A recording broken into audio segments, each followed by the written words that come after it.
బాగా జలుబు చేసేటప్పుడు వేడి వేడి అన్నం పెట్టుకొని ఇలా 2 స్పూన్ల రొయ్యల కర్రీ యేసుకొని తింటే ఎంతో బావుంటుంది. ఎలా చేసుకోవాలో చూద్దాం రండి. ముందుగా 2 పక్కల క్లీన్ చేసి క్లీన్ చేసుకున్న రొయ్యల్ని ఒక ప్యాన్‌లో ఆయిల్ వేసి, ఆ రొయ్యలు వేసి బాగా వేపుకోవాలి.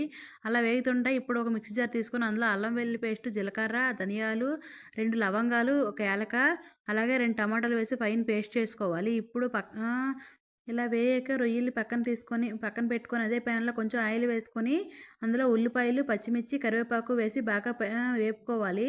ముందుగా పేస్ట్ చేసుకున్న పేస్ట్‌ని కూడా వేసి బాగా మిక్స్ చేసుకొని అందులో టేస్ట్ తగ్గట్టు ఉప్పు, చిటికెడు పసుపు, 2 స్పూన్ల కారం వేసి బాగా మిక్స్ చేసుకొని ఆయిల్ సెపరేట్ అయినంత వరకు వేయించుకోవాలి.